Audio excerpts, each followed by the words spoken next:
Okay, good morning again. Once again, last night's game was a thrill for everybody watching it.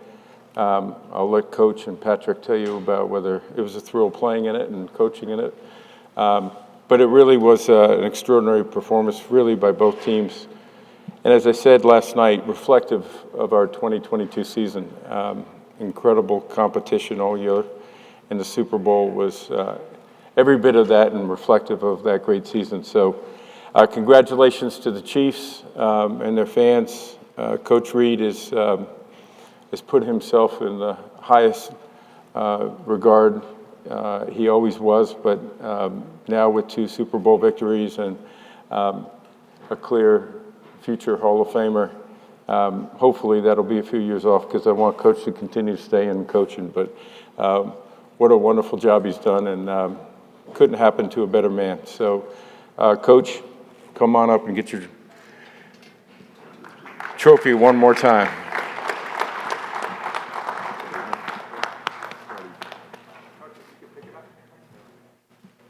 You can handle that. Yeah. Now just with Coach. He needs a ribbon.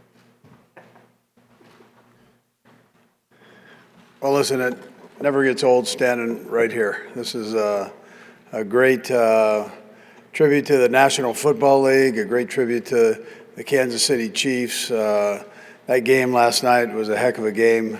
I know Philly's hanging their head a little bit, but nobody really lost. I mean, it was 2 great teams playing each other and 2 great cities. So I'm fond of my time there, and I'm fond of my time that I've had in Kansas City. The people have been phenomenal. The organization that Clark Hunt's put together has been tremendous. The coaching staff, the players. We've got Pat Mahomes over here that's going to talk to you. Phenomenal leadership in the front office with Mark Donovan, Brett Veach. So it's a good, solid organization, and with good, solid people. And I appreciate that. Having been kind of the elder statesman, I appreciate all that they do to keep me young. Anyways, that's time yours. Are we opening this up to questions? Yes, we are. We'll Okay. begin here in the front with Adam Kutcher, ESPN. All right, Adam. Microphone. You answered the question last night about next season, but what about longer term? What's your, not holding you to it, but what's your longer term plan? Yeah, you know what, Adam? I know I got asked that a lot, and I wasn't really expecting to, but I didn't put much thought into all that. You know, I'm enjoying what I'm doing, and I've got this guy over here that is a pretty good player. So I mean, we're doing okay. Other questions? We have handheld mics. Raise your hand, please. Let's go over here in the middle. Name and outlet, please. Hi, Andy. Sonny Upel from The Sun in the UK. Andy, you had 2 players yesterday who became fathers. Obviously, one's not here. Have you spoken to them at all, how they handled the emotion of the day? Yeah, my sons, you're saying? No. 2 players on the offense who became fathers yesterday. So Nick yes. in the morning No, I and did. then... Yeah, fathers. Yes. Yes, I did talk to them.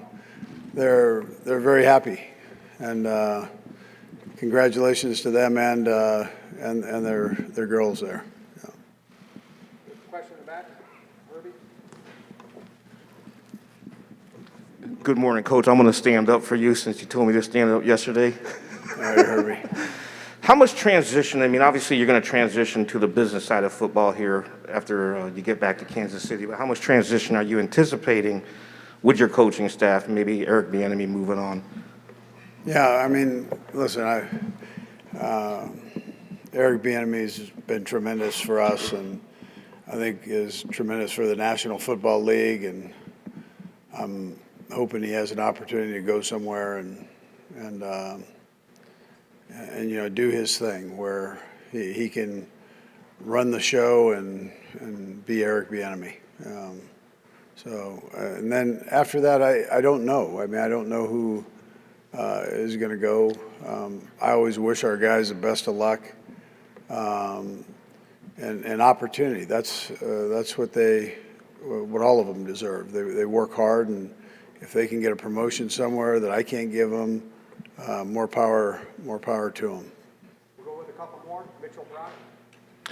Morning, Coach. Mitchell Brock, KCAA. First of all, congratulations on number 2. Thank you. Secondly, on the final drive last night, what went into the decision to play for the field goal as opposed to just punching it in?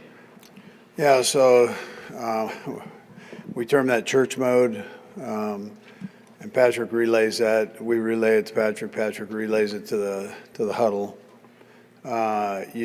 We knew they didn't have timeouts. We knew we could run the clock down to 8 seconds if we did it right, and still stay within that 5-6 yard area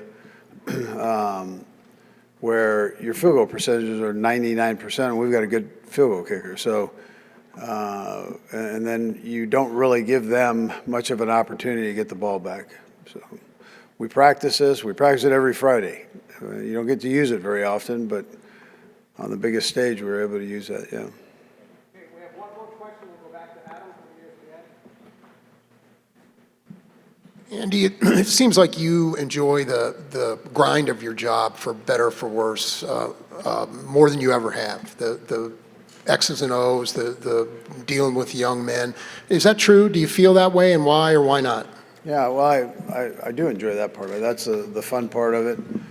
I enjoy having the coaches that I have that I can interact with on both sides of the ball, and but I spend more time with the offensive guys and to be able to come up and create things with them. And they're as much of the creating process as I am. So the Joe Blameyers, I mean, the names go on. Greg Lewis, David Girardi, Corey Matei. I mean, these guys love getting in and going. And Tom Melvin, who's been with me since he was a player at San Francisco State, I mean, always comes up with one or two things, a week. And so, and then the phenomenal job that Andy Heck does with the offensive line.